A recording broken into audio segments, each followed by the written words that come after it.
ये कहानी मनोरमा नाम की एक औरत की है। मनोरमा एक गरीब औरत थी। फूल और फूलों की माला बेचकर वो अपना घर चला रही थी। उसके परिवार में वो और उसकी दोनों बेटियां थीं। मनोरमा चाहती थी कि उसकी तरह उसकी दोनों बेटियां गरीबी ना देखे, इसलिए वो खूब मेहनत करके अपनी दोनों बेटियों को किसी चीज की कमी नहीं होने देती। दोनों को प्राइवेट स्कूल में पढ़ाती है। एक दिन मीना और नीलम उछलते कूदते हुए स्कूल से घर आते हैं। उस वक्त मनोरमा खाना बना रही थी। मम्मी खाना बनाना छोड़िए, आज बहुत खुशी का दिन है। नीलम दीदी बिल्कुल ठीक कह रही है मम्मी, आज बहुत खुशी का दिन है। अरे लेकिन आज तुम दोनों को हो क्या गया है? इतना खुश किस लिए हो और आज खुशी का दिन क्यों है? मुझे भी कुछ बताओ। मम्मी, मैंने 12वीं कक्षा पास कर ली है और अब आगे की पढ़ाई करने के लिए मैं बाहर जाने वाली हूँ। मैं एक बार विदेश चली जाऊँ, फिर वहाँ से बहुत सारे पैसे भेजूंगी आपको। अरे वाह दीदी, आपने तो आगे के बारे में भी सोच लिया। मम्मी, मैं भी 10वीं की परीक्षा में पास हो गई हूँ। 2 साल बाद मेरी भी 12वीं खत्म हो जाएगी। दोनों बेटियों की बात सुनकर मनोरमा बहुत खुश होती है और वो अपनी दोनों बेटियों को गले से लगा लेती है और दोनों को आशीर्वाद देते हुए कहती है, ये सुनने के लिए मेरे कान तरस गई थी। मैंने बहुत मेहनत की है तुम दोनों को पढ़ाने के लिए और तुम्हें कामयाब बनाने के लिए। तभी नीलम अपनी माँ से कहती है, मम्मी, आज मुझे आपसे एक जरूरी बात भी कहनी थी। कहो बेटा, तुम क्या कहना चाहती हो? वो मम्मी, क्या है ना, मैं एक लड़के से प्यार करती हूँ। वो अमेरिका में रहता है। याद है आपको, हमारे गांव में एक बार टूरिस्ट घूमने आए थे। मैं पहली बार तभी उससे मिली थी। फिर मेरी उससे फोन पर बात होने लगी। वो अभी इंडिया आया हुआ है। अगर आप चाहे तो उससे मिल सकती हैं। अमेरिका में उसका अपना घर और बहुत बड़ा ऑफिस है। उसने कहा है वो मेरी आगे की पढ़ाई अमेरिका में पूरी करवा देगा। लेकिन एक अनजान के साथ मैं तुझे इतनी दूर कैसे भेज सकती हूँ? आप बिल्कुल परेशान मत हो मम्मी, वो लड़का मुझसे बहुत प्यार करता है और मैंने आपसे कहा ना, मेरी आगे की पढ़ाई भी वही पूरी करवाएगा। नीलम के जिद के आगे मनोरमा की नहीं चलती। अपनी बेटी के कहने पर वो जैकी से मिलती है। जैकी सच में एक बहुत अच्छा लड़का था और बहुत अमीर भी था, इसलिए मनोरमा अपनी बेटी नीलम की शादी जैकी से करवा देती है।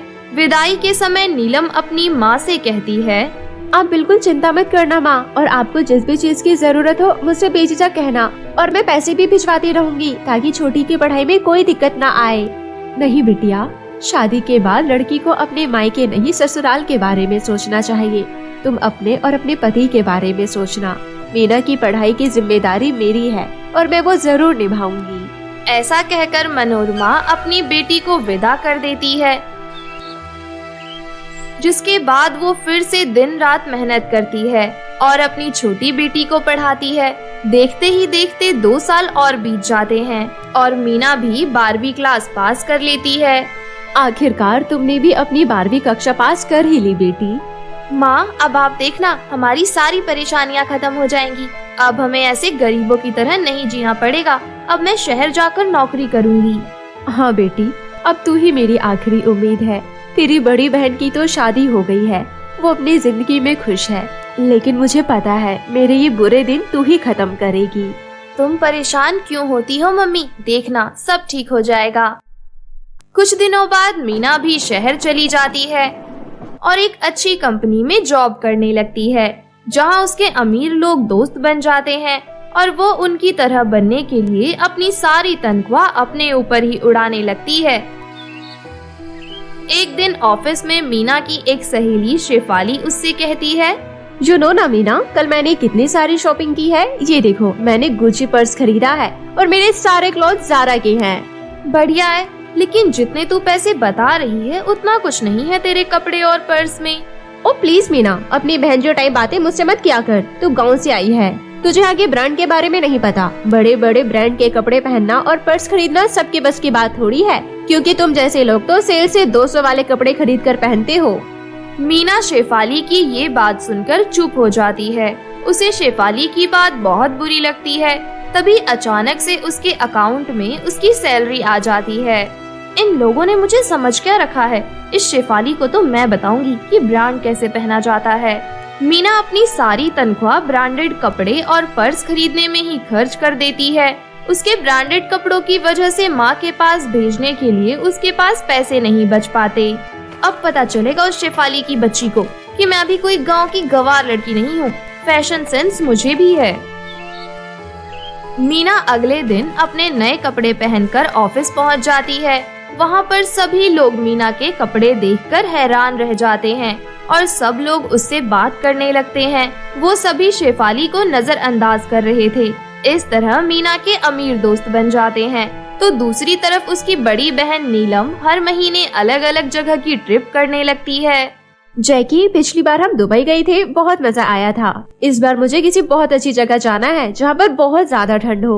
वैसे भी ठंड का मौसम चल रहा है, बहुत मजा आएगा। अगर ऐसा है बेबी तो हम रशिया चलते हैं, वहाँ पर बहुत ठंड होती है। मैं अभी अपने मैनेजर से बोलकर रशिया की टिकट्स बनवा लेता हूँ। उसके बाद जैकी अपने मैनेजर से कहकर ट्रिप प्लान करवा लेता है।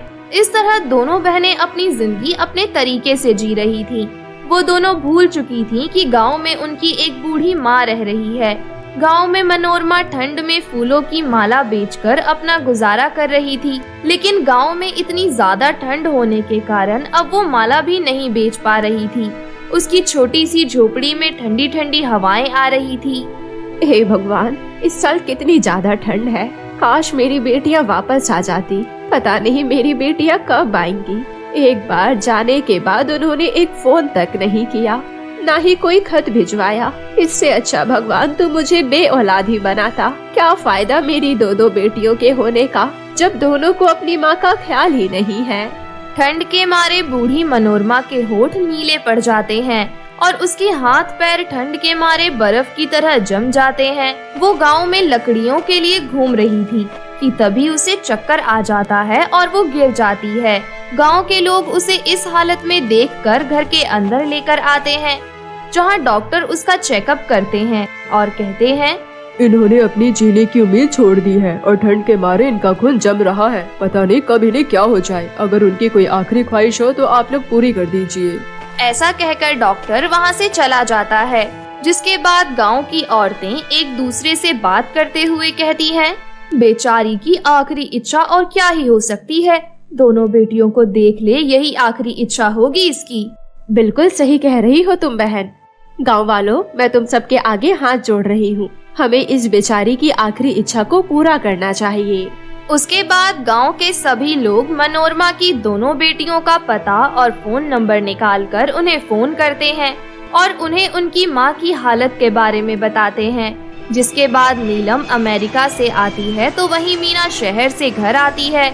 जब वो दोनों अपनी माँ की इतनी बुरी हालत देखती हैं तो उनके पैरों तले जमीन खिसक जाती है। दोनों बेटियां अपनी माँ के सिरहाने बैठकर कहती हैं, ये क्या हो गया माँ आपको? आपने अपने बारे में हमें बताना एक बार भी जरूरी नहीं समझा? अपनी दोनों बेटियों को अपनी नजरों के सामने देखकर मनोरमा बहुत खुश होती है और कहती है, तुम दोनों आ गई। मुझे तुम्हारा ही इंतजार था। तुम दोनों को देखने के लिए मेरी आंखें तरस रही थी। आओ जरा तुम दोनों को अपने सीने से तो लगा लूं। मनोरमा अपनी दोनों बेटियों को सीने से लगा लेती है। जिसके बाद वो उन दोनों को बहुत प्यार करती है। अपनी माँ का ये प्यार देखकर दोनों को अपनी गलती का पछतावा होता है। आपने हमारे लिए इतना संघर्ष किया, हमें पढ़ाया लिखाया, लेकिन अपने लिए कभी कुछ नहीं किया। आपने हमें फर्श से अर्श तक पहुँचा दिया और एक हम दोनों हैं, आपके बारे में भूल ही गए। हो सके तो हमें माफ कर देना माँ। हाँ मम्मी, दीदी बिल्कुल ठीक कह रही हैं। आपने हमें बनाने के चक्कर में अपने बारे में कभी कुछ नहीं सोचा और हम इतने बेवकूफ हैं कि अपना फायदा होते ही आपको छोड़कर चले गए। काश हमने आपके बारे में थोड़ा सा भी सोच लिया होता तो आज आपकी ये हालत ना होती। मेरी प्यारी बेटियों, अपने आप को दोष देना बंद करो। तुम तो मेरी फूल जैसी बेटियां हो। तुम अपनी जिंदगी अपने तरीके से जी रही हो, इसमें तुम्हारी कोई गलती नहीं है। तुम दोनों कामयाब हो और खुश हो। बस यही सुनकर मुझे बहुत अच्छा लग रहा है और मैं यही तो करना चाहती थी। अपने जीवन में इसी तरह खुशी से रहना। मेरा आशीर्वाद हमेशा तुम दोनों के साथ रहेगा। यही मनोरमा के आखिरी बोल थे। ऐसा कहकर मनोरमा भगवान को प्यारी हो गई। मीना और नीलम दोनों फूट फूट कर रोने लगती हैं। वो दोनों बहुत पछताती हैं, लेकिन अब क्या हो सकता था। अपनी माँ का अंतिम संस्कार करके अपनी छोटी सी झोपड़ी में ताला लगाकर वो दोनों वापस अपने अपने घर चली जाती हैं और अपनी जिंदगी को अपने तरीके से फिर से जीने लगती हैं। मरी हुई माँ की जादुई लिपस्टिक। एक गांव में लक्ष्मी नाम की एक लड़की रहती थी। लक्ष्मी दिखने में बहुत ही बदसूरत थी, लेकिन दिल की बहुत ही अच्छी थी। लक्ष्मी के पिता मनोहर ने अपनी पहली पत्नी सुनीता के गुजर जाने के बाद कमला नाम की औरत से दूसरी शादी की। कुछ समय तक तो कमला ने लक्ष्मी को अपनी सगी बेटी की तरह प्यार और देखभाल किया। 1 साल बाद कमला ने एक बच्चे को जन्म दिया। कमला ने अपनी बच्चे का नाम रखा परी। परी दिखने में बहुत ही सुंदर थी। कमला अब सारा दिन भर अपनी बेटी परी के साथ समय बिताती।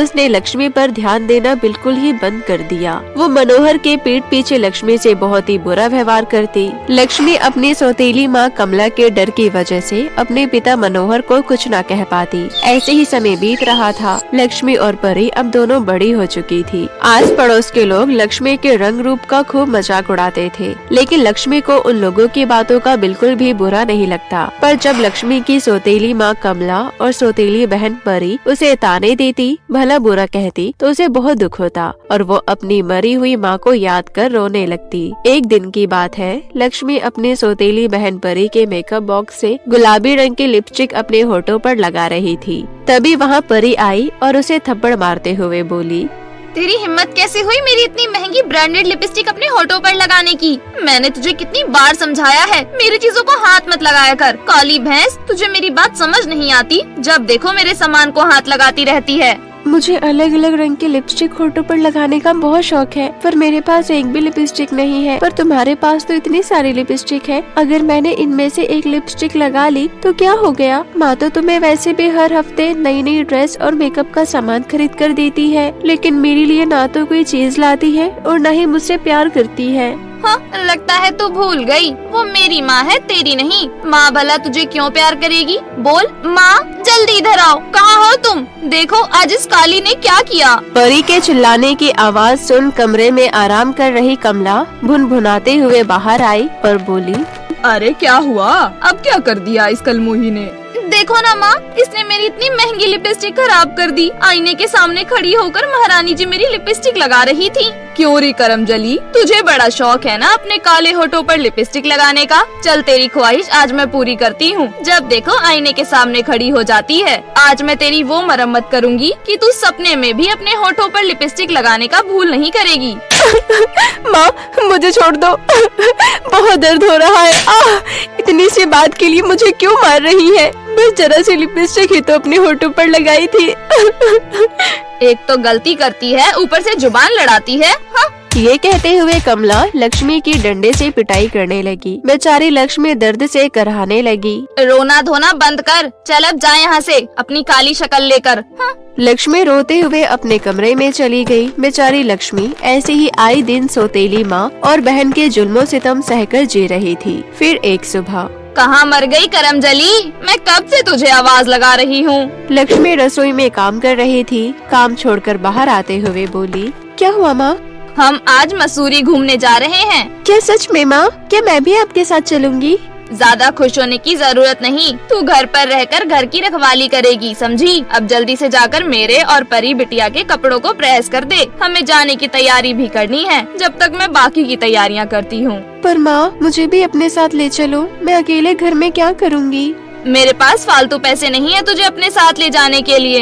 हाँ, अब जितना कहा है उतना काम कर, जा यहाँ से। आधे घंटे में सारे कपड़ों में प्रेस हो जानी चाहिए, समझी?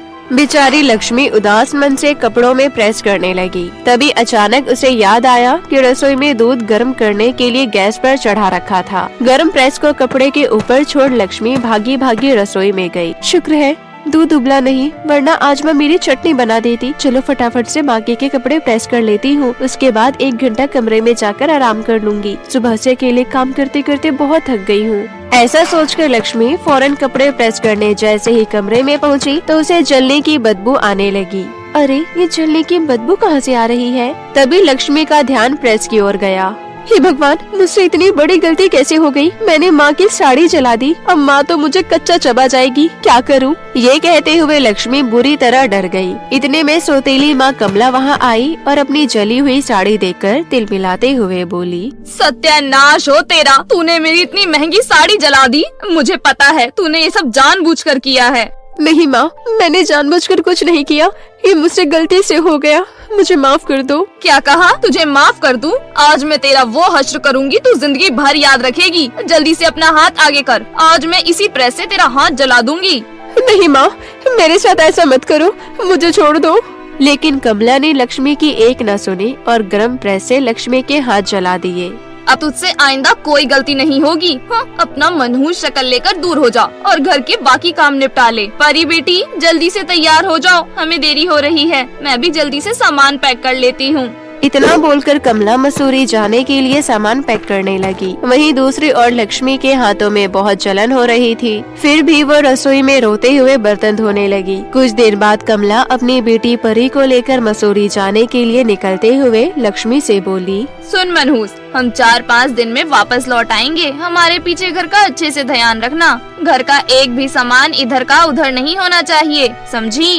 ये कहते हुए कमला अपनी बेटी परी के साथ वहाँ से चली गई। इधर लक्ष्मी के हाथों में बहुत जलन हो रहा था। वो अपनी मरी हुई माँ की तस्वीर के सामने खूब रोती है।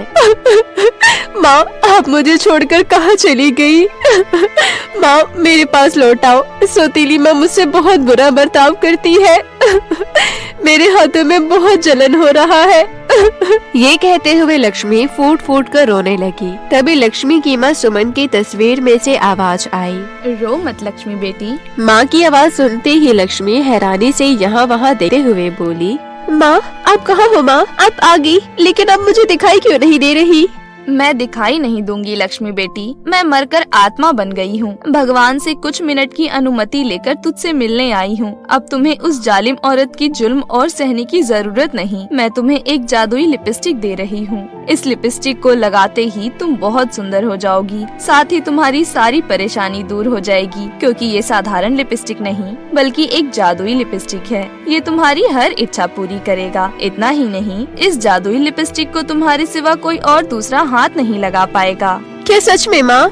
हाँ बेटी, अब तुम्हें चिंता करने की कोई जरूरत नहीं। सदा खुश रहना। मेरे जाने का समय हो गया है, अब मैं चलती हूँ। लक्ष्मी बेटी, कभी अपने आप को अकेला मत समझना। इतना बोलकर लक्ष्मी की माँ की आत्मा गायब हो गई। लक्ष्मी ने जैसे ही जादुई लिपस्टिक अपने होठों पर लगाया, उसका रंग रूप बिल्कुल बदल गया। वो बहुत ही सुंदर दिखने लगी। साथ ही उसके जले हुए हाथ भी बिल्कुल ठीक हो गए। ये देख लक्ष्मी का खुशी का ठिकाना नहीं रहा। ऐसे ही 5 दिन बीत गए। लक्ष्मी की सौतेली माँ कमला और सौतेली बहन परी जब घर वापस लौटी तो लक्ष्मी का बदला हुआ रूप देखकर दोनों चौंक गई। माँ, देखो तो काली बंदरिया सुंदर कैसे हो गई। क्यों रे करमजली, हमारे जाते ही लगता है तूने कोई जादू टोना सीख लिया है। जल्दी बता, तू इतनी जल्दी सुंदर कैसे हो गई? माँ, ये सब मेरी माँ की जादू लिपस्टिक का कमाल है। ये कहते हुए लक्ष्मी ने उन्हें सारी बात बताई। सारी बात सुन कमला मुँह बनाते हुए बोली, हाँ, तू सुंदर तो हो गई, लेकिन तू कभी भी मेरी बेटी की बराबरी नहीं कर पाएगी। माँ, मुझे भी जादुई लिपस्टिक चाहिए। क्या करोगी तुम जादुई लिपस्टिक लेकर? तुम तो पहले से ही इतनी ज्यादा सुंदर हो। लेकिन परी जादुई लिपस्टिक की जिद करने लगी और जबरदस्ती लक्ष्मी से जादुई लिपस्टिक छीनने की जैसे ही कोशिश की, इतने में जादुई लिपस्टिक के जादू से परी दूर जा गिरी। मेरी कमर! माँ, मुझे दर्द हो रहा है। तभी लक्ष्मी बोली, परी, ये जादुई लिपस्टिक मेरे अलावा कोई छू नहीं सकता, इसलिए आगे से लिपस्टिक को हाथ लगाने की कोशिश मत करना, वरना अंजाम भुगतने के लिए तैयार रहना। मैं जादुई लिपस्टिक लेकर ही रहूंगी। परी बेटी, चलो अपने कमरे में। वैसे भी तुम पहले से ही इतनी सुंदर हो। जादुई लिपस्टिक का लालच छोड़ो। मैं तुम्हें कल महंगी महंगी लिपस्टिक खरीद कर ला दूंगी। इस करमजली की सड़ी हुई लिपस्टिक लेकर क्या करोगी? देख नहीं रही, तूने जैसे ही लिपस्टिक को हाथ लगाया तो दूर जा गिरी। अगर अब दोबारा उसे छूने की कोशिश करेगी तो पता नहीं क्या होगा। इसने कहीं से काला जादू सीख रखा है। चल यहाँ से। ये कहते हुए कमला अपनी बेटी परी का हाथ पकड़ते हुए उसे कमरे में ले गई। लेकिन परी मन ही मन ईर्ष्या से जलने लगी। ऐसे ही 2-3 दिन बीत गए। एक शाम कमला के सीने में अचानक दर्द उठा। वो ढंग से खड़ी भी नहीं हो पा रही थी। उसने अपनी बेटी परी को आवाज लगाया, परी बेटा, मुझे जल्दी से हॉस्पिटल ले चलो। मेरे सीने में बहुत तेज दर्द हो रहा है। माँ, मैंने अभी अभी चेहरे में इतना महंगा फेस पैक लगा रखा है। मैं आपको हॉस्पिटल लेकर अभी नहीं जा सकती। आधा घंटा वेट करना होगा आपको। क्या मेरी तबीयत इतनी ज्यादा खराब है और तू मुझसे ऐसे बात कर रही है? मैंने बचपन से लेकर आज तक तेरी हर ख्वाहिश पूरी की, तुझे किसी चीज की कोई कमी नहीं होने दी, और आज जब मेरी जान खतरे में है तो तेरे पास मुझे हॉस्पिटल तक ले जाने का समय नहीं। अरे माँ, मामूली सा दर्द है, ठीक हो जाएगा। मैं ज्यादा तुमसे बात नहीं कर सकती, नहीं तो मेरा फेस पैक खराब हो जाएगा। ये कहते हुए परी अपने कमरे में चली गई। लेकिन कमला की तबीयत पहले से भी ज्यादा बिगड़ने लगी। ये देख लक्ष्मी जादुई लिपस्टिक की मदद से कमला को फौरन हॉस्पिटल ले गई। सही समय पर इलाज मिलने की वजह से कमला की जान बच गई। जब कमला ने आंखें खोली और अपने सामने लक्ष्मी को देखा तो बोली, लक्ष्मी, मुझे माफ कर दो। मैंने तेरे साथ इतना बुरा व्यवहार किया और तूने मेरी जान बचाई। हो सके तो अपनी सौतेली माँ को माफ कर देना। जिस बेटी को मैंने पलकों पर बिठाकर पाल पोस कर बड़ा किया, उसने मेरी बिल्कुल भी परवाह नहीं की और मुझे मरने के लिए छोड़ दिया। और जिस पर मैंने इतने अत्याचार किए, वही मुसीबत में मेरे साथ खड़ी है। ये कहते हुए कमला हाथ जोड़कर लक्ष्मी से माफी मांगने लगी। माँ बेटी से माफी मांगते हुए अच्छी नहीं लगती। आप मुझसे माफी मत मांगो, मुझे बस माँ का प्यार चाहिए, जिसके लिए मैं बचपन से तरसती आ रही हूँ। ये कहते हुए लक्ष्मी रोते हुए सौतेली माँ कमला के गले लग गई। अब सब कुछ ठीक हो गया। कमला लक्ष्मी को अपनी बेटी की तरह प्यार करने लगी। वहीं धीरे धीरे परी को भी अपनी गलती का एहसास हो गया। परी ने भी माँ कमला और लक्ष्मी से अपने किए की माफी मांगी। इस तरह जादू लिपस्टिक की मदद से लक्ष्मी अपनी सौतेली माँ और बहन के साथ हंसी खुशी जीवन बिताने लगी।